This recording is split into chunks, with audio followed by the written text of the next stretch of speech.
Broadcasting live from downtown Las Vegas, you're tuned in to Gorilla Cross Radio.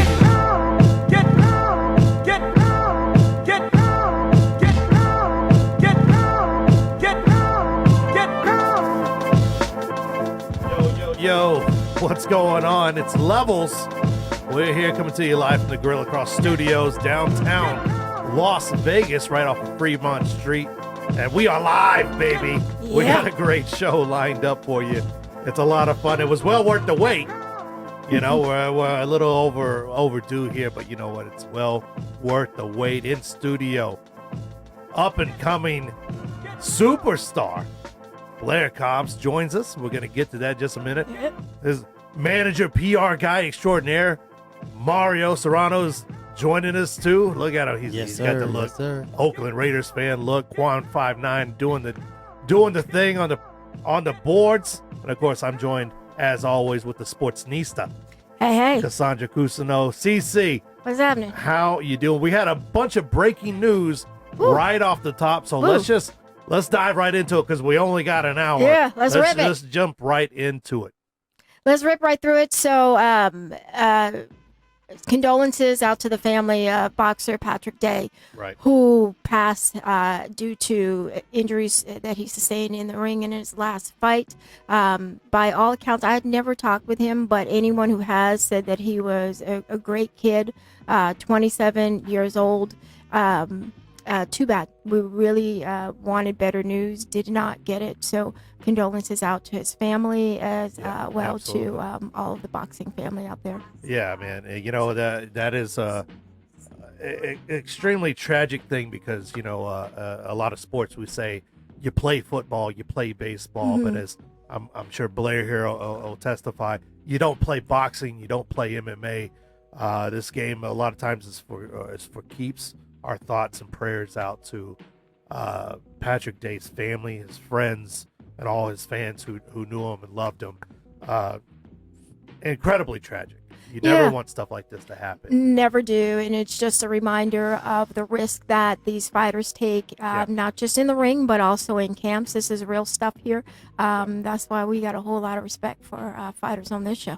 Yeah, absolutely. And you hate to start a show off that way, especially when you have a boxer live in-house and everything, but it's real. It's real. Yeah, this is what we do. We talk about real stuff. This is exactly what we do and everything. But we also had some news come down with Errol Spence, who was in a horrific accident. Luckily, he came out okay. But some news was handed down in Texas today. Yeah, so just in the past 2 hours, I believe it's the Dallas Police Department had released a statement that he will be charged. So Spence is out of the hospital. Good news. He will be charged with a Class B DWI charge that carries anywhere from 30 to 90 days incarcerated and a $2,000 fine. So not a great legal punishment for him. It's likely his fight in February against Danny Garcia is going to be postponed. Again, glad that he's all right. This is a tremendous lesson for him to learn, and fortunately no one else was injured and having to learn the lesson with him. Errol, do better. Can't wait to see you back. Do better than that, man. And also the crazy video a lot of people saw, Clarissa Shields, her brother. Wow. What can be said about that? And also some news right after Errol Spence's news broke, came down about Clarissa Shields' brother. Yeah, so there was a sucker punch that was landed by someone in Clarissa's entourage on the trainer of the woman she was supposed to fight. That fight was canceled. Her fight was canceled. The card was not come to be. Right. It was actually her brother. Sometimes, man, it'll be your own family who be peeing in the pool. So he's looking at something like 20 years. It's a very significant charge that he's looking at. And, this had nothing to do with Clarissa. She's catching a lot of smoke as a result of it. It's her brother. It's her brother, but she didn't do it. That's family, baby. It's family, like I said. Sometimes it be your own people peeing in the pool. So, hope to see her again soon. He's not going to get 20 years. He's in trouble. We do things different in Texas and everything. I know. It's true. I was there for 31 years. I know he ain't gonna get. But it's still some crazy stuff, and it all broke. Yeah. One right after the other. It's like, whoa. it's crazy to even think and talk about. But all right, so we're gonna get into some boxing here in just a minute. Let's cover UFC very, very quickly. We're just gonna talk about the fallout with Joanna and Michelle Waterson. I wrote down in my notes here. It's the name of the show. There are levels to this stuff, right? There are levels to this stuff. Michelle Waterson was just on a level below Joanna, champion or soon to be champion again. I know you caught the fight. We were kind of texting between there. What'd you think of the fallout between Michelle and Joanna? Ooh, so Michelle is good. Joanna is great. Love she Michelle. was outclassed in this fight, and I don't see it changing anytime soon. No. There are 5 women in that division ahead of Michelle. Any one of them can be champion. Yep. I think Tatiana Suarez is probably the one that has next in terms of being able to sustain a reign.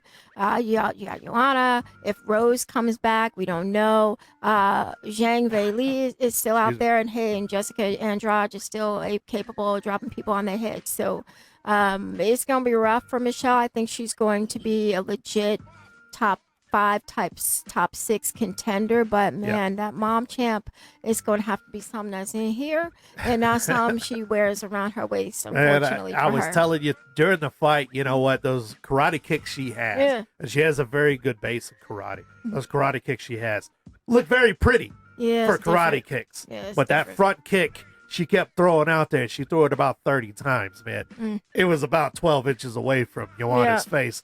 She was doing nothing but backing Joanna up for a split second, which is very pretty when you look at it. But the leg kicks and body kicks that Joanna was actually delivering, it's a little different. A little bit different. Those Muay Thai kicks deliver a little bit different than those pretty karate kicks in this instance. Yeah, so I hope to see you again, Michelle, but we're going to see Joanna first. I think she's going to be a little bit of a gatekeeper, which it's unfortunate because I really like Michelle. She's a really, really sweet person, a nice person. Right. Hell of an athlete, but she looks, she's gonna F up some people. Yeah. So she gonna mess up some people. Do her thing, But other people, Joanna Rose, people like that, she's not enough for her. Yeah. Not strong enough for her. She's definitely on the smaller side. No offense to you, but I'm 6'11" on the inside. I keep trying to tell you're you a bulldog on the inside. I know that. I know you are. All right. Cub Swanson, Kron Gracie have one for the ages. Delivered, I think each of them delivered about 200 significant strikes, which in MMA, not much in boxing. I know you guys are used to delivering punches and bunches, but in MMA, 200 significant strikes each for each fighter. That's a lot. Man, they did some damage to each other. And Cub Swanson comes out with the unanimous decisions. But what'd you think about the fight? Is it an instant classic like people are saying, or is it just kind of a slugfest? It's an instant classic, and the stories of Cub Swanson's demise are greatly exaggerated. Cub still got it. And then we're going to see Kron again as well. He lost on the decision, but still, great fight. Really, stacked card. That card got a lot of... people talked a lot of smack about that Tampa card, but it was active. Oh, yeah. That was a great fight. And you know what? Special shout out to my guy, Ryan Spann, who fought on the prelims. I've been covering Ryan since he was an amateur fighter in Texas. And he went out there and he put those hands on Devin Clark, which is no easy task because how do you follow up knocking out a legend like Antonio Rodrigo Nogueira? Well, you follow it up by submitting a really tough guy in Devin Clark. This is what you do. Hey, that's what Ryan Spann does, man. But shout out to my guy, man. Good for him. Good for him. Yeah, he's out of Boba, but he's training in Dallas right now. Before we move on, you know what? A video is making the rounds the last 24 hours showing a 53-year-old Mike Tyson. Kind of giving some insight to some guys, showing them how to do some hit moves. I don't know. Blair, maybe you could tell me, break it down a little bit of what he's actually doing and why it's so scary at Mike Tyson at 53 years old. Come on, real quick. Can you play that video for us, brother? He's getting ready. Keep talking. Keep talking. We're all keep talking. Videos, coming up. But it's Mike Tyson. He's got a little gray in his beard. He's still got the bald. He's still got the face tattoo. He kept with that. We all thought it's kind of a unique look back in the day, but he still got it. Here you go. 53-year-old Mike Tyson doing his thing.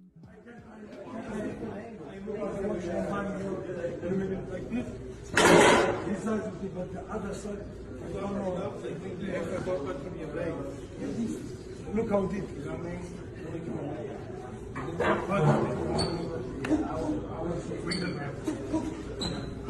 mean? Quick those turns are. Throwing those punches, maybe not quite the aggression of 19-year-old Mike Tyson, Oh, absolutely. but still, Yeah, that's He's the showing Mike them, you yeah. don't want to you hit meet him, that Mike. you hit him in the ribs, and then you come up when they protect the ribs, you hit him in the back of the head there. Yeah, a lot of that stuff we work on in camp, Right. and it's amazing seeing somebody like Mike Tyson that's still able to do it and still able to pull it off with the balance and control that he has Yeah. at his age. Yeah, I know. It's incredible doing a shift over, moving, leaning over with his head, and then creating that balance by doing a shift over. It's incredible. It know. really is incredible to watch Mike Tyson do his He'll thing. still knock man. somebody out. Oh I yeah, think so. oh yeah. Don't not try, Mike. Don't try, Can't Mike. sleep on him. Don't try, Mike. You know, we've interviewed Mike a few times, and there's sometimes you're just like, "Hey, it's a really cool dude," and then other times you're like, "This guy will knock me out." Yeah, If you I say the remember wrong he said thing, I'm he'll like- eat your children. Yeah, So. yeah. If he told Lennox Lewis he was going to eat his children, I know he don't care about my kids. So I mean, all right. So that's kind of the news that came down. Let's get to our guest here, Blair Cobbs, Blair the Flair Cobbs. And yeah, I know you Give it to him. you see Hold up, where hold up, Cobbs, hold up. Give See, it I to him. gotta stop you right there. Okay. Mr. Electrifying, the kiss stealing, wheeling dealing, son of a gun, the most inspiring, the baddest man on the planet, anytime, anywhere, Blair the Flair Cobbs. Yes, I'm here, baby. Oh no! Give us the woo. Woo! There you go. No, I knew you guys were gonna wait for it. Wait. Blair the Flair Cobbs is in studio. You know what? We're gonna open it up. 702-608-3259. You got questions for my man here, questions about boxing in general. We got the guys to talk about. And of course, your manager, Publicist. PR publicist. Publicist. Okay. Mario Serrano. Mario, how are you doing this evening? I'm doing good, man. I'm doing If good. you're in boxing and you don't know Mario, you Yeah. ain't in boxing. You ain't really in boxing. You're on the outskirts or something. You're on some bare knuckle stuff, and that's okay. We give daps to our bare knuckle brothers. But if you don't know Mario, and if you don't know this young man coming up here, now we call him, you get called the Flair. Who named you the Flair? I don't know. It just happened in the gym. It's this trainer named what's this guy name? He's a Mustafa prestigious Muhammad. Nassim Richardson. Nassim Richardson. Nassim okay. Richardson. He used to come out to the fights. I'm like this is in Philadelphia. He used to come out to the fights, the amateur fights and stuff. And he was like, "Come on, Blair the Flair, Blazing Blair, let's go." You know, and then people started saying it hit around the gym, and then it just caught on like wildfire. And like it just so happened that I used to do the woo, and I'm always flamboyant and out there, Right. and my personality is just clicks on the moment I step in the ring or You or got I'm the in the hair. gym. You got the looks. You obviously dressed to the nines. I mean, you would never think that we're a podcast show. You know what I'm saying? You're Came just to way too work. nice for us, man. You gotta be blue jeans and a tattered shirt like some of these people on Fremont. But so I hear and I've heard through several times. You gotta tell us how you got started in boxing, the whole story. Let's go all the way back to the beginning. Oh, man. I mean, we don't need to know about your mom and daddy that night. We need to go a little bit further. Yeah, there. like well, birds and the bees. I was told. How did you get started? I hear it's something to do with Mexico, dodging the FBI. I'm just going to hand it over to you. Because real quick, before all that, you were like the Fresh Prince of Bel-Air, right? Of Beverly Oh, Hills. Beverly Of Hills. Beverly Very Hills. close. Oh, okay. Very close. I forget they got beat between Bel-Air and Beverly Bel-Air. Hills. Okay, all right. Yeah. I used to live in Beverly Hills at the time, you know, in high school in like my first 2 years. Really? And yeah. Like Clueless. Absolutely. Alicia Silverstone. Actually, that's exactly why I went to Beverly Hills. I was like, you know what? I like that school. You know what? I want to Hey. go right there. And it's funny. Everybody wanted to go to Yeah. that school. Yeah. I still want to go to I that was school. totally in love with Weird. with the older lady that actually played on Clueless. Her name was Stacey Dash. Stacey Dash. Yeah, at the yes. top. It just so happened that I ended up knowing Stacey Dash through a friend of mine. That's her son. We're the same That's so age. crazy. Well, I don't have a crush on it for your information, but sure you don't. I but yeah, don't it either. was amazing that I got to meet so many great Right. people. Percy Miller, known as Romeo, Little Romeo. Little Romeo. We were friends too at the time. It's a lot of pretty interesting Okay. So what you went from Beverly Hills to boxing. How the hell did you get there? Well, it was a series of unfortunate events. Okay. All right. Everything starts with a series of unfortunate events. And it's like one day I was living really good in Beverly Hills, had a mansion in Hollywood. We were living good. I have no clue what's going on. Right. Next thing you know it, everything goes down. My father has disappeared. And come to find out something bad has happened, obviously. Wow. Now I'm not the kind of person to watch the news, but once I end up in Mexico, I'm like, you know what? There is definitely something wrong with this picture. And I look on the news and it's my father on the news. I'm like, wow, it's that deep, And we were Are on we the allowed run. to say what happened with Dad? I mean, I usually try to stay away from that, but it's okay. Yeah, All right. go ahead. no. I mean, You what can- happened? I don't know. I'm man, genuinely just- intrigued. here. We're free from those problems. Sure, We're on a okay. brand new slate. It's okay. Okay. All right. So something happened with Dad. We don't need to necessarily go into details. Yeah, I'm sure you could Google it or something. Yeah, Nah, you man. can definitely Google it. I think you should just say it, man. Oh, go ahead. Just tell us what happened with Dad. Let me just ask a question, because when I read the story, I just read it. I did the interview with the dude, I set it up. I didn't really know what happened till I heard it. So evidently your pops was in the dope game for many years. Okay. whatever. All right. All right. So that being said, he had a plane that he was transporting some stuff. When I say stuff, we're talking like some heavy weight. Like of $24 million worth of. Maybe, was like- maybe a lot more. It was than like that. Maybe a lot more than that. 500 pounds or something of cocaine. Yeah. Wow. So he crashed the plane, right? And then he bounced out and then took you and your sister and fled to Mexico. Yeah, kind of like that.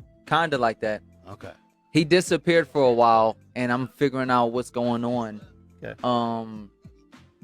And I guess the FBI was looking for him and everything, and I guess he had to figure out how to Escape route. escape route, how to flee the country and everything. At that particular time, I was in complete darkness and just like, man, I guess my mom and my dad died now.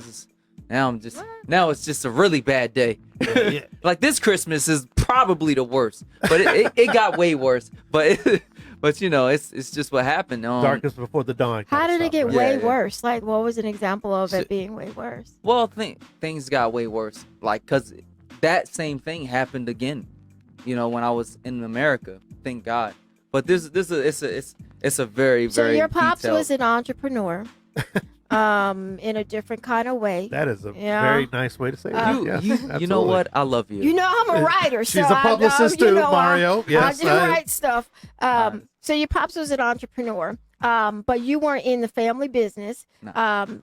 You were just kind of in the house. So you were 15 or 16 the first time you had to abscond, or When that happened, I think I was about like 15 years old, and you have a sister, right? yeah, and I had a sister. I still have a sister. He's the closest Is she sibling older I have. than you or younger than you? Younger than me. So you're younger. But we sister. look like twins because the age difference is really close. Okay. It's like 1 year and a half. Year and a half. So I'm Wow. doing that math with mama. Like, so it's like, yep, I got little ones who are 18 months apart, so I understand. So y'all are get very it. close at that point. Yeah. We weren't close until that happened.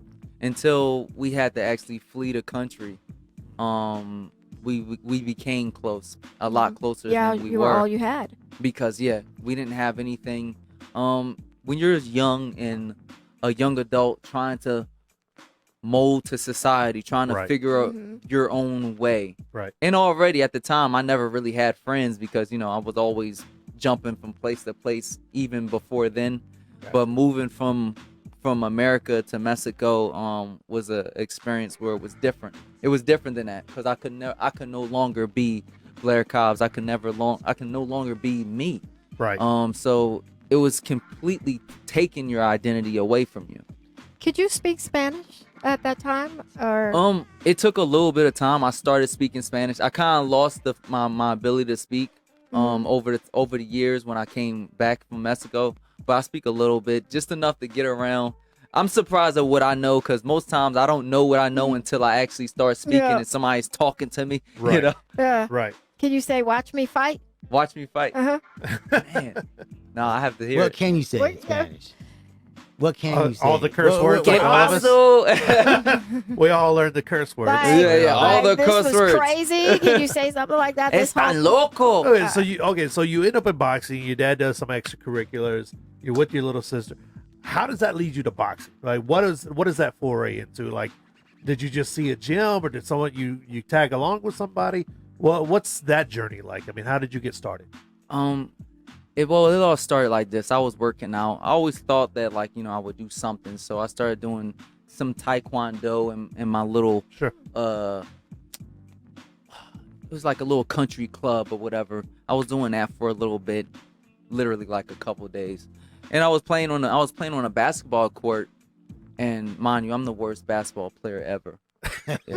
So You haven't seen me in action. trust me, Or you quad. never seen somebody so talented and so fast suck so bad.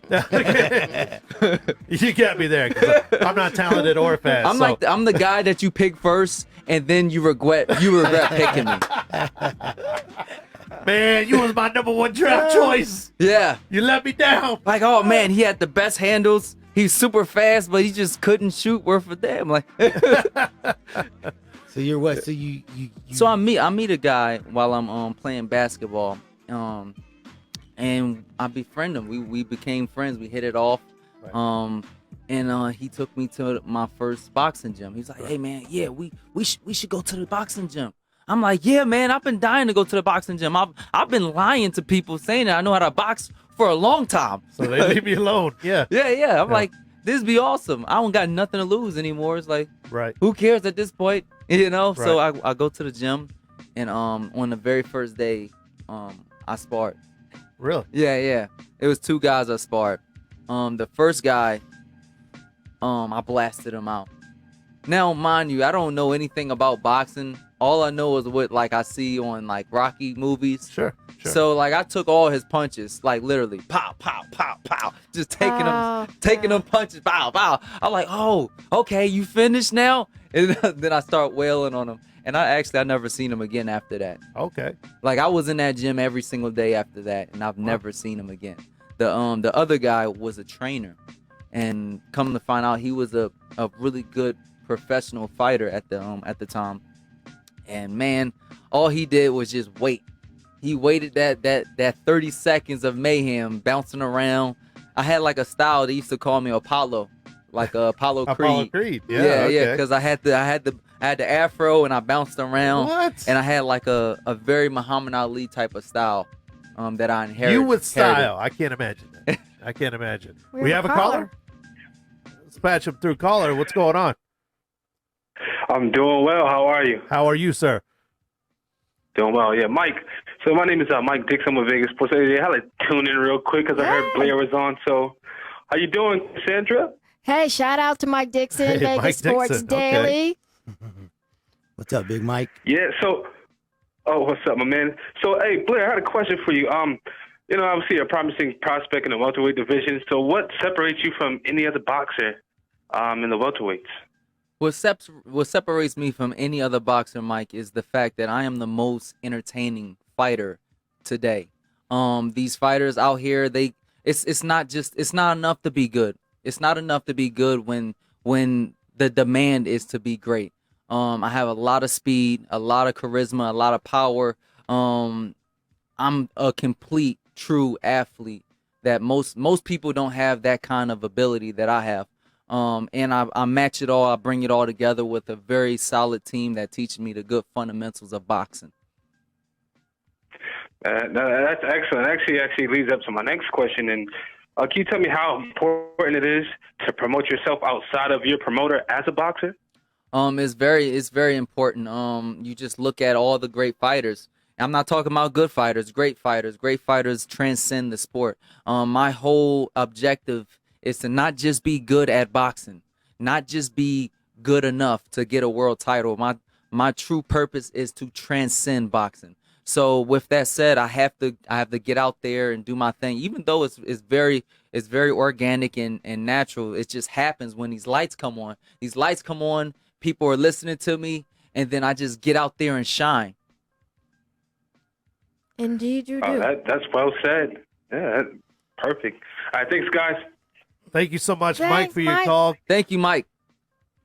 Mike has a little Take care. something for us as well. So Mike Dixon. we're going to let Blair actually give a little gift out a little bit, thanks to Mike Dixon and Vegas Sports Daily. Yeah, Absolutely. we got some PFL tickets. Free stuff. PFL tickets. Professional Fighters League tickets. Of course, they're here in Las Vegas tomorrow night. Mm-hmm. They're going to be doing their thing. And so at the end of the show, we're going to give away a pair of tickets to PFL right here in Las Vegas. Our good friend Blair Cobbs is going to give those out to a caller, a commenter. Caller. So what? Go ahead and like Vegas Sports Daily on Twitter or Facebook Absolutely. or Instagram, and Blair will decide which one of y'all is worthy. Blair. Who is worthy, Blair? Who is worthy? Who's worthy? Who's worthy, man? So And they have to give me the Ric Flair. Woo! Oh, there you go. The gauntlet's been laid down. The best woo. The best The woo. best woo. To be the man, you got to beat the man. There you go. Absolutely. So Blair, you get started. You think, what was your, or have you had it yet? That's an honest question here. Have you had your welcome to boxing moment? What was that thing where you're like, hey, this is for me, man. I love this. I'm going to be doing this the rest of my life. Oh man. Well, I had a couple moments. A couple of moments. Yeah, All a right. couple moments. Coming from Guadalajara, Mexico. And I was living in other little towns too. It's like the boxing world. We're all poor at that time, you know, and there's a lot of little moments. There was a moment where I watched Mayweather beat this guy. He was wearing pink. I believe his name was, what was his name? Valdemar? Baltimore.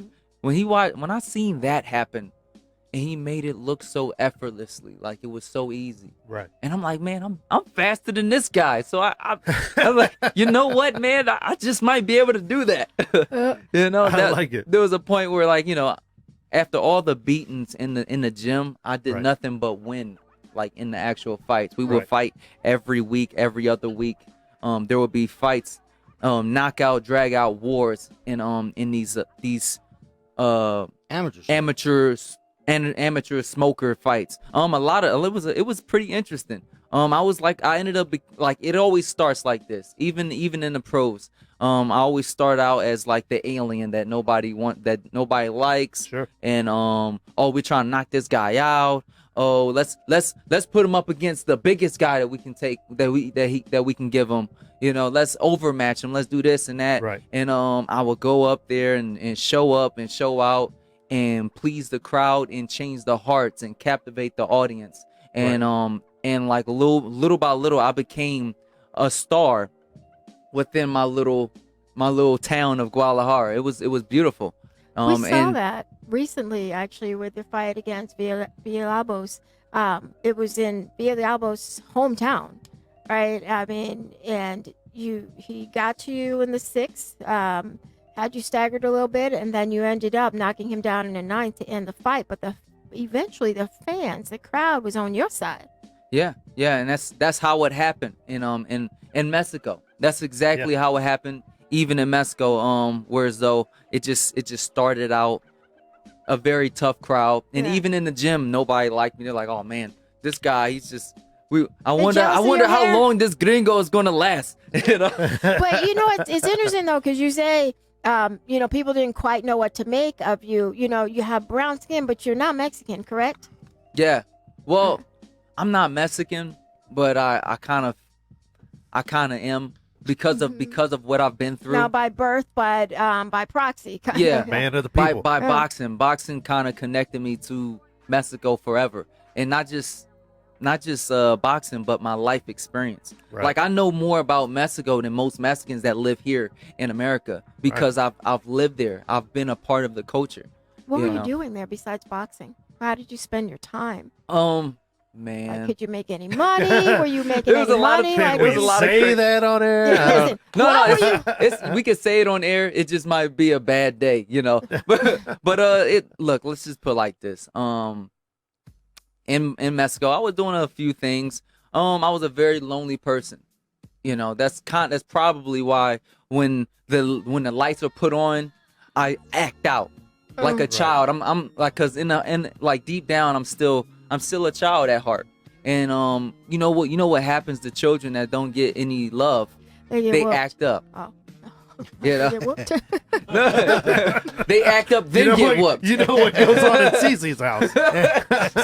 She beating her kids. Come Left on, and right, it's baby. happening Just to one all of woman, us. you We know all which beating one our it is. kids. Come on. Mario, I got a quick question for you, man. You see a young fighter like this. You see a young, hungry guy. He's got the look. He's obviously a handsome young man. You know, he's got the skill to back it up. You know, as a publicist, as a guy looking at what sets this guy apart and makes you go, yeah, I need to hook up with this guy. Well, I always tell them you got to really, really turn it on when we at these fights. Right. Everybody wants to see the woo, man. Everybody wants to see the flair. They want to see you. Right. They want to see you entertain. You just got a natural gift to entertain the crowd with his own unique style. Nobody's like Blair. Blair is very unique. I mean, his trainers will tell you, anybody who knows him, he walks out to rock music. You know what I mean? He's just not your typical Right. African-American folks. You know what I mean? This guy's Got a little Jimi Hendrix. Yeah, he got a little Jimi Hendrix. And he can fight, man. They got the kick fight. You know what I'm saying? Yeah. So, like, him being a southpaw and because he didn't start boxing at an early age, his style is just so unique. He's just like a guy that kind of is doing things way different and it works for him. Right. So you got to just keep doing that and, you know, learn how to do certain things that you're maybe not as good at and just keep going. But yeah, when you just wrap him up, he's a genetic freak. First of all, I mean, you know, no fat on him. This guy's just a genetic freak when it comes to his body and his athletic ability. So the hair, I mean, the guy, he's just got all that stuff. The total package. So I'm telling him, like, bro, you got to keep doing this. You got to keep speaking up at these fights. Mingle with the fans and talk to the people. Like when he does his post-fight interviews, I mean, everybody loves that. And then I go up to press row and I'm telling everybody what's up. Like, hey, man, you guys got to start following this guy. Just Steve Kim, ESPN. I'm like, dude, just check him out. And then Steve's starting to pay attention. All these guys starting to pay attention. It's like, dude, you know what I'm saying? I mean, I work with a lot of good fighters, and they got to take my word when I'm telling them to look at these guys because all my guys are dope. You know what I'm saying? So Blair's one of a lot of guys that he knows all the guys I work with, all top level guys, and he's one of them. And I'm here right now with him, supporting him because I believe in him. You know what I'm saying? Greg Hanley's our boss, Prince Ranch Boxing. I got to give a shout out to Greg Hanley. He's my boss. He's a great guy. He's got a lot of fighters. You know, he has the Prince Ranch Boxing Gym out there in Vegas where Bones trains Blair and all our trainers over there, all our fighters. So, you know, it's just one little family right now. And Blair's the one that is making a lot of noise. Golden Boy has signed him. You know, he's our only fighter with Golden Boy. So to be with Golden Boy, they're predominantly more Mexican fighters. So Blair's like this new shining star. There you go. And you got to understand when Blair, like he said, they put him tough. They put him tough. Yeah. He's not fighting easy fights. So his first big win over there was when he went to the Armenians' backyard and beat him down in his own backyard. Right. Yeah, it was a convincing win. He learned a lot. It was a fight everybody thought he was going to lose as far as the odds makers and people. He was the underdog. Right. He's going in the guy's backyard. And this is Armenian guy. I don't know if you know about that culture in There's LA. a different type of style. I got DM'd by somebody that won nearly $1 million betting on me. Oh Yeah, my no, goodness. I was like a 16-1 underdog. Oh wow. And this man nearly made like $500,000. I think it's a little over $500,000. With just $50,000. There was a line on the card. There was a line you could have bet on Blair to win. He was a big underdog against this guy because the guy was undefeated. He was fighting in his hometown. It was just all hometown favor. He was the A side. Right. But the So first get your money up. so the first round, Blair ripped him with a shot and ripped his eye open. Boom. Oh man. Right out the gate, and then he just put a beating on him till the end, and he won that fight. And that's really what kind of just everybody's like, okay, Blair, bah, and then he won it, and then he turned it on the next fight. Another guy that only had one loss, and then he just beat this other dude that was undefeated. Had to go through some adversity, got dropped in the 6, came back, and then knocked him out. Back does his So, thing. I mean, See, They our wasn't listeners- buying after the first fight. but Right. that- Right. Yeah. They wasn't 100%. buying. I'm like, come on, that was the real deal. That was the real deal. No, that might have been a fluke. Okay, let's run it back. And we fought 2 other fights back to back. No breaks in between. Just literally back in the fight camp and fought another tough fighter. Even the guy, Redmond. Robert Redmond. Yeah, he was good. He was He's he was good, yeah. technically undefeated. If you look at his record, he has 2 draws and 1 loss, which was very controversial Right. because he was a B-side dude. And they were like, okay, well, what are you Couldn't going to get the do with a decision. black guy now? I'm like, okay, we're going to eat him up. And then it's like, okay, we're going to put you in with a Mexican, and like, oh, now you're the, I'm thinking like, hey, I might be the crowd favorite. I fought here already. No, it wasn't. It was the opposite. Look, come get these multicultural beatings. Multicultural No, beats. we do a lot. Talking to the listeners, they hear us talking about your power and how well you do in the ring. You know what? Your next chance to see him is on this Canelo undercard here in the next couple of weeks, man. You get the phone call. Your manager, whoever's like, hey, we got you. Your next fight, you're fighting on the Canelo Sergey Kovalev undercard. What is the thoughts going through your mind? Like, I mean, what was your instant reaction? My instant reaction, say what? Woo! That's right, baby. It's time to show up and show out. Right. Because you are Can't wait. you're the 2018 Nevada Boxing Hall of Fame prospect of the year. So you were on the radar of Yeah. some folks already. I mean, we saw you down the red carpet and, the hair was glistening and glowing. And I even asked you, like, why you think people aren't taking you seriously? Most people, they don't like it's the same with me. You never really know how good a person is or even how great a person is until they're going through some stuff, until they go on through some type of adversity to get to where they are. See, like right now we have this kid named Ryan Garcia. Mm-hmm. Is he really as good as Blair Cobbs? Most likely not. But we need to know how good he really is. And how do we know how good he really is? Because most people right now is just thinking like, you know what? Like after all the glitz and glamour and the views on Instagram, I don't know. I think he's really just a sham. You think Now- he's an Instagram fighter? No, I'm not saying that. Be but fighting on social media? but that's what people are going to say. People are going to think that. And even I think that sometimes, like, you know what? I don't know how good this man is until he battled through some adversity. See, that last fighter from Philadelphia, I know exactly who that guy was. That would have been a perfect test to see how good he Right. really is, because that guy actually fought some fighters. This other guy from the Philippines, he Duno. might not. Yeah, Duno. He's been training in the gym. He's a really good fighter. That possibly can present a good test for him. Is it as good as the guy in Philadelphia? Possibly not, but it would be a good opportunity for him to show how good he truly is, and become somebody that's taken serious. So the point you're making though is that he has a big, huge following on Instagram, millions of followers, he's Yeah. got all this popularity. Is he the goods? Yeah. Here's Blair the Flair, might not have all that, really flamboyant and great.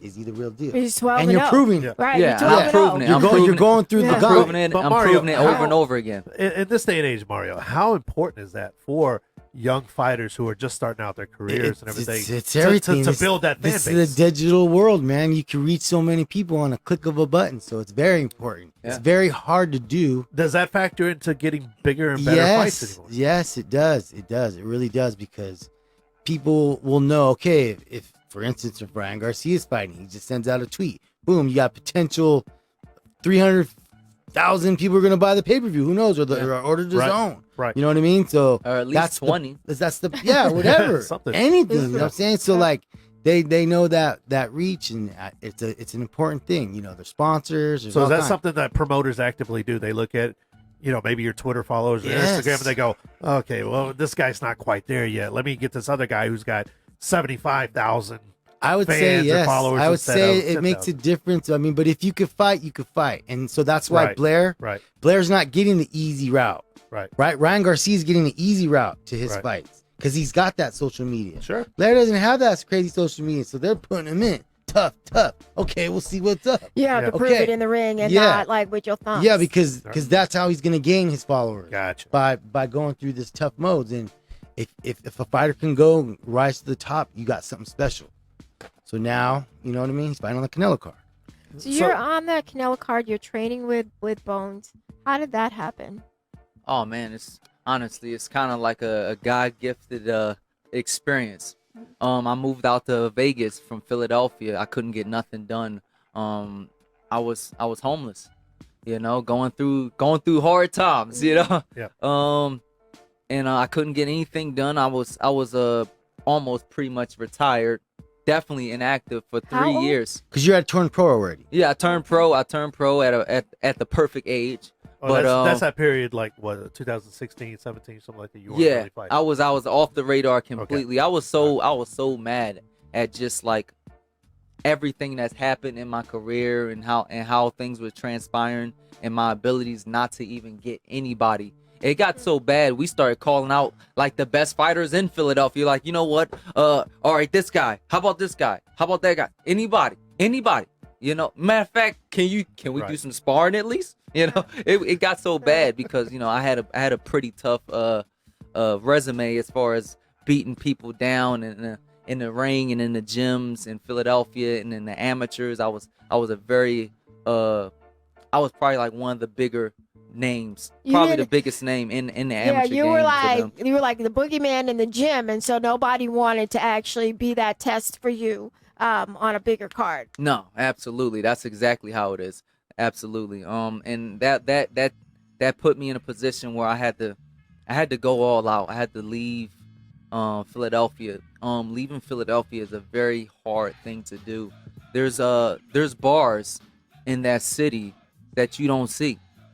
There's ceilings in that air that you don't see. Like, yeah, right. You get what I'm saying? You're dealing with poverty. You're dealing with oppression. You're dealing with violence. You're dealing with guns, drugs. You're dealing with everything that's all spiraled up. Even like police brutality. You're dealing with everything that's all together. And I somehow survived that that lifestyle and made it out here. I left out with literally nothing. I packed up my bags and my Cadillac CTS with my little family and literally just drove off a prayer.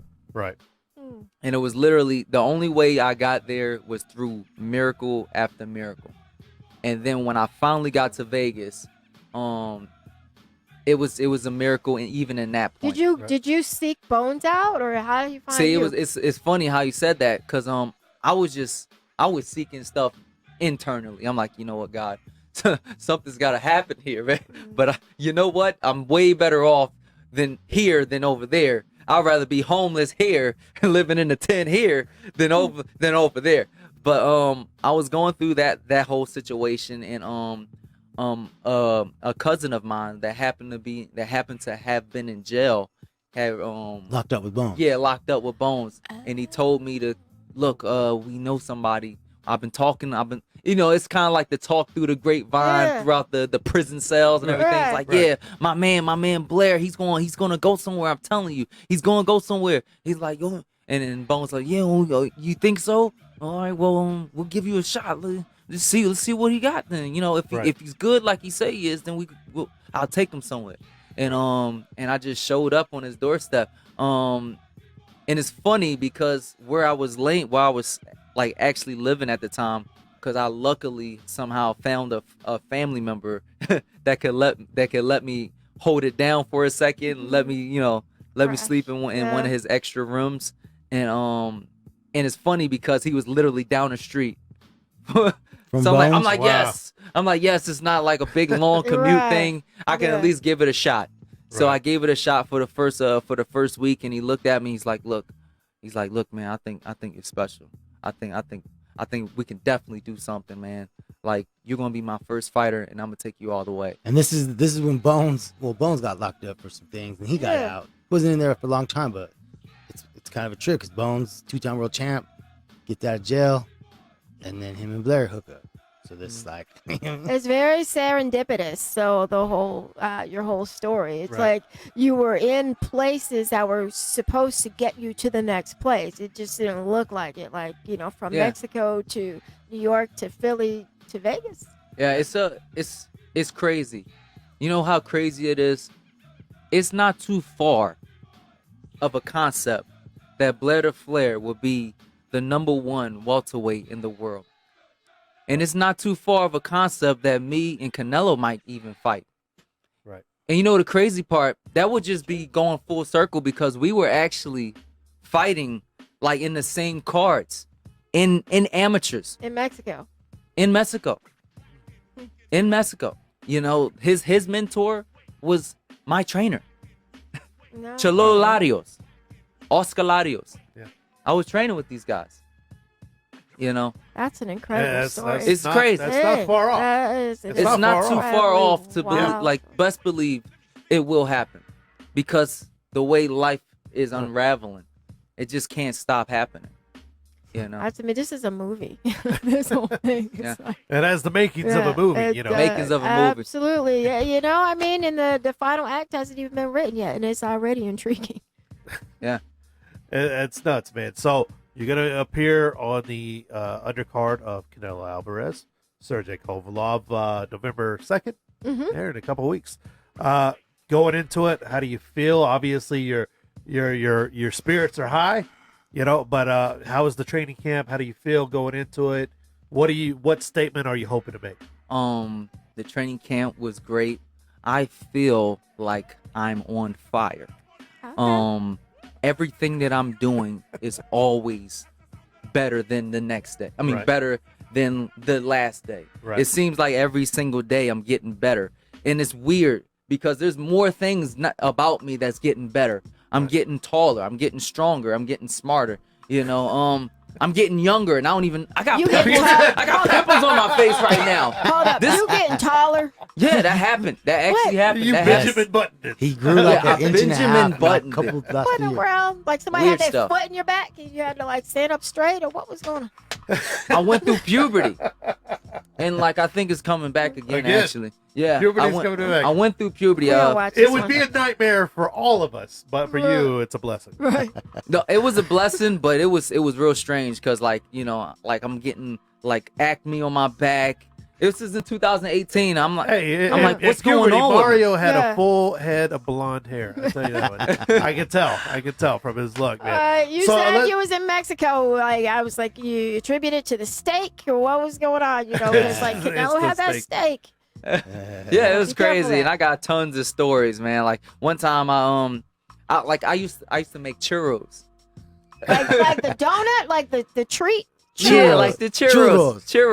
Churros. Yeah, help him out. I made churros, and He ain't that it's Mexican. funny, because I just wanted a friend, so I would make these churros, prepare them up, and season them with The churros were your friend? Huh? What? Churros. I would, I What would, store are we going Nah, to? he I was. would do all kinds of things just to have friends. Okay. So he would make churros. So and you give make him- them for Yeah.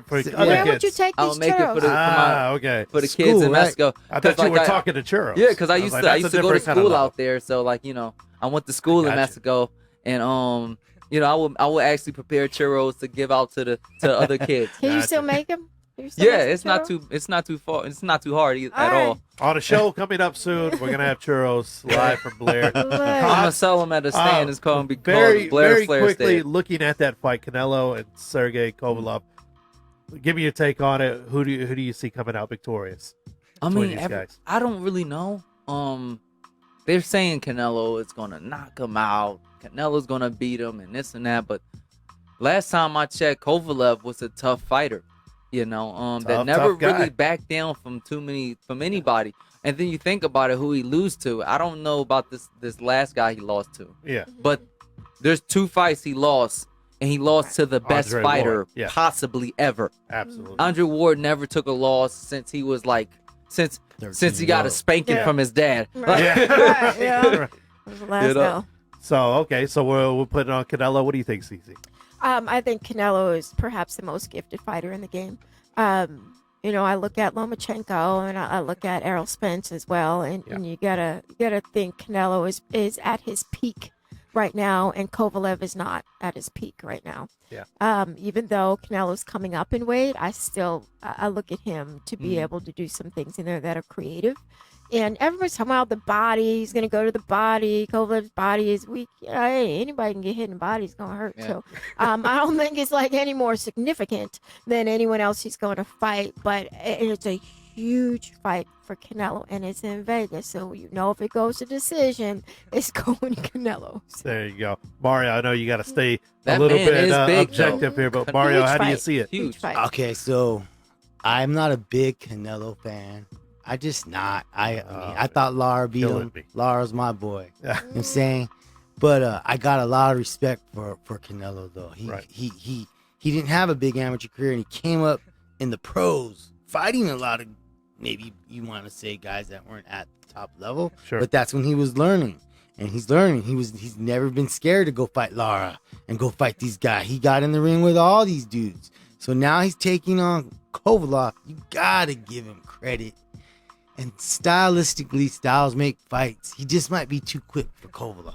But At this I'm just point, right? wondering if Kovalev cracks him with one If he shot, catches him. dude. What's gonna happen? Yeah, because he's a big. He's coming. He's 100. yeah. What's fight at 168, 175? Yeah. yeah. Yeah, it's like Canelo's a smaller guy. He's only 5'10", 5'9". Right. I mean, he's gonna fight a bigger dude, so he's gonna have to box. Can he I take think- that big shot? Yeah, I think he's gonna win, and he's gonna win on the decision. Do you That's what I- see any similarities, Mario, between when Mikey Garcia jumped up to fight Errol Spence, and then you seeing now with Canelo fighting Kovalev? That's a good question. I think it's a little bit different because Mikey really is a small guy. He's fought at 130, and then he's jumping up 35, 40, 47. Canelo was already kind of a bigger guy. Yeah. It was hard for him to make 160, you know what I mean? So he's naturally a little bit bigger. So I think it's going to be a little bit more beneficial to him because he'll be able to last a little bit longer, being that he's just a little bit bigger. He's not going way up. He's Right. going up, but not Right. like way up. And Yeah. he's older now, so he's bigger. He's just, he's going to weigh more. You know what I mean? So I think he's just gonna be able to handle it a little bit more than what Mikey was able to do against Spence. So did he lose the first fight with Gennady? Yes, Yeah. I had Gennady winning both fights. Both of them? Everybody Yeah. I had had winning the Triple first. G I winning had that Triple first G one. winning the first I one. had No, him I winning the thought both second- of them. Canelo did pretty good at I making I him thought he miss. won Right. both fights. I just read. You and the 3 judges are the only people Oh that no, saw that no! one. See, No, no, look, no, I I- don't judge the I fight. saw him winning the second one. I thought that Canelo won that second one because Yeah. let me tell you, I was at a Santana concert. Husband forgot that You it was were a at a fight Santana night. He concert. forgot. Because it was 1999 No, when she saw he it. forgot. She but saw it I in the had it on future. my phone. I periscoped it. Don't judge me. I periscoped it, and so I was sitting there like in a like a mosh pit of fight fans. We were sitting down. Everybody was over my shoulder watching it, and it hits differently when you're watching it on a small screen and you can't hear what's going on. You're just looking at the fight, Right. and Canelo controlled that entire pace of the fight, and he had Gennady backing up. Blah, And blah, so. blah, blah. 702-608-3259. If you want to yell at Cece for her hot Hey, take there on come on. a I 3-year-old mean, it fight. wasn't a big That's a robbery. fair- it wasn't a huge robbery. No, it wasn't. could have went either way. I mean, Yeah. if you look back at it, yeah, maybe he did a lot better than people thought. But you know. But the difference between him and Mikey Garcia, Mikey doesn't move his head. You know, he had the only defense he had to have in order to stop the onslaught that Errol Spence was throwing is just having his hands up. So when he's getting hit with that impact, he's not able to get any punches off. Yeah. Because every time it's time for him to throw something, he's off balance. So it like that's a dramatic difference. And the fact that Kovalev isn't like a high volume puncher. He's going to try to place his shots a little bit more, and he's not going to try to throw a whole lot of jabs. I think it's going to be a very good fight that Canelo could easily pull it off if he doesn't gain too much weight and gets too sluggish, or if something bad doesn't happen, like he sprained his knee or something. Yeah, he's gonna have to box him for 12 rounds. And he could box. This is who has more to lose? Who's got more to lose? Man, see, when it comes to that, that's where boxing needs to just take a different approach. Dude, you're fighting the best. The best of the best are gonna fight. I mean, so say if Canelo lost, did he really lose it all? I mean, the best are fighting the best, man. 365 mil. Yeah, I know. So it's like, people are gonna take L's, man. This is boxing, just like MMA, man. They're gonna take L's, but the best are fighting the best, and no matter what, I don't think there is no losers. It just all depends how the fight goes. If somebody quits, then you're a loser. But if you go all out and you lose, say he goes all out, and maybe he goes out on his shield. What? Okay, Canelo got knocked out by Kovalev. Okay, just thinking, worst case scenario. Did he really lose a lot? Does he have a lot to lose? Everybody saw him go all out. He went all out. He went on his back, and that's all you can ask from a fighter that's at the top level. You want them to just go all out, and that's what I like about Canelo. I'm very critical on him, maybe because I'm not a big fan, but I give him a lot of props because he'll fight anybody. He ain't no bitch. He ain't bitching out against anybody. Absolutely. He's fighting the best, and that's what he's doing. When he fought Lara, he did. Everybody didn't think he was going to take that fight, and he did. Some say he won, some of his lost, but he didn't get blown out, and it was close to him. He's not that big of a robber. He lost to Mayweather. Okay, arguably one of the best fighters ever. So it's like he's taking the big fights, man. That's what the fans want to see. The best fighting the best. Very quickly, very quickly, coming up November 23rd, of course, the big heavyweight rematch, Luis Ortiz, Deontay Wilder 2. How do you see it going, man? The heavyweights, as the heavyweights move, so does boxing. What do you think, champ? I think a knockout within 3 to 4 rounds. Wilder? Really? Absolutely. Okay, Wilder. CC? Oh, yeah. And he has to. I mean, he has to give he got him dropped the in the first one. He got staggered in the first one. You got to give him the Brazil treatment, though. Like, you got to get him out there quick and don't mess up the money. Even though Fury tried to mess up the bag, like, he can't do it. You got to get him out fast. Mario? I'm a little biased because I'm with Ortiz. So. Oh, okay, you're with Ortiz. Yeah, so obviously your pick is Wilder, right? I think Ortiz is gonna win this fight, man. I'm telling you right now. He gave him a lot of trouble. He gave him a lot of trouble in that first one. This is a boxer. Almost had him finish. This is a boxer that's been in the game, man. He comes from the Cuban school of boxing. He's a big guy. He's Cubano. He might be 300, 400 years old. We don't know. Yeah, we don't even know how old that man is. But he's in good ass shape and he's lean. He's a younger guy. He's a young 47. I'm biased. So he's a young 300. All right, before we close it all out here. We still got a ticket giveaway. We got a ticket giveaway. PFL tickets on the line here. But let's take a look at this hockey video we got going on. Now, it's one thing to have your family in your corner when you're boxing, and that's what you do for a living. Yeah.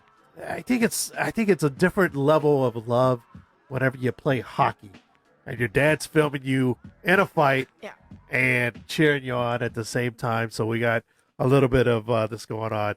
Play that for us, Quan. Come on, kid. Swing. Swing, boy. Get one off. Help him. The whole team. Tyson. Go. To the ref, dude. Did he say the ref? See off on the ref? And I love this little look right here at the end. The sun looks up. The son looks up at the end, waves to the dad who's filming Epic. everything. That is a beautiful, Hockey ain't beautiful moment between father and son. Hockey team. Did he actually say tee up on the ref? right. He did. Yeah. He said, oh, Yeah, wow, he did, okay. yeah. I'll tell you right now, kids. Yeah, they got paperwork for If that. you're watching levels, do not hit the referee as much as you might want to sometimes, right? As much as you might want to. So, I don't know how the PFL tickets are going to be given away. Let's give those away before we go off air Well, here. Blair, you got the paper in front of you. I think we just want Absolutely. people to drop a comment. Hey, anybody, come. Follow us on Instagram, Twitter. Drop a comment. Vegas Sports Daily, and Blair the Flair is gonna drop you those tickets, baby, from Mike Dixon. Mike Dixon. Right on. Fights tomorrow night. Get your Twitter figures up. It looks good, man. It's the playoffs, right? Yep. Is PFL this mostly a Vegas audience? Yeah. Yeah. Well, you know, Yeah, we well, worldwide. Because But there's, if you in I Vegas, I want to promote. There's fights next.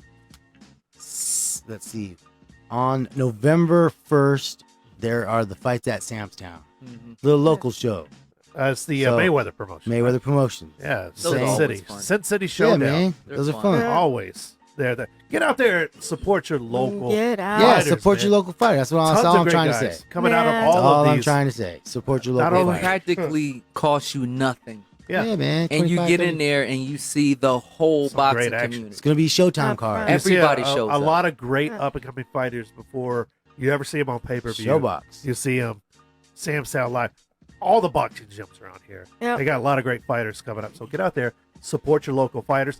Blair Cobbs, thank you so much Absolutely. for spending the hour with Yeah, us. Where can we find Taking you? time. Yeah, where can folks find you? Follow along You with can you. find me on Blair the Flair on Instagram, Twitter, Facebook, BlairTheFlair.com. You name it, we got it. Blair the Flair.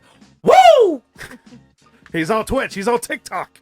I'm on TikTok. He even reopened a Friendster account just for all the people here who are over 35. Some people right here. Absolutely. I'm not gonna point them out. Well, We Mario, still got thank you so much. We still got MySpace. MySpace. We got MySpace. I'm a We check. have disgruntled everything here. For Quan, Cece, thank you so much. Mario, thank you sir. for Yes, joining sir. us. Blair, best of luck. Canelo undercard coming up here in a couple of weeks, November Absolutely. 2nd. The You're gonna most electrifying show is coming long before the awaited main event bout, and it's Blair the Flair versus Ortiz, and we're gonna put on a really Blair good the show. Flair versus yes. Ortiz, he gets one name because his first name is Slim and his last name is None. So you know we're gonna call him by his middle name, which is Ortiz. Ortiz. You're That's up. because that's his odds. His odds is Slim and None against Blair Cobbs. You're a suspect, Ortiz. All right, man. For everyone here at Gorilla Cross Studios, I'm Jeremy Long. She's Cassandra Cousineau. Hey. Thank you so much for joining us. We'll see you at a regular time next week, Thursdays, 6 to 7 p.m. Right here. See you next week. All right.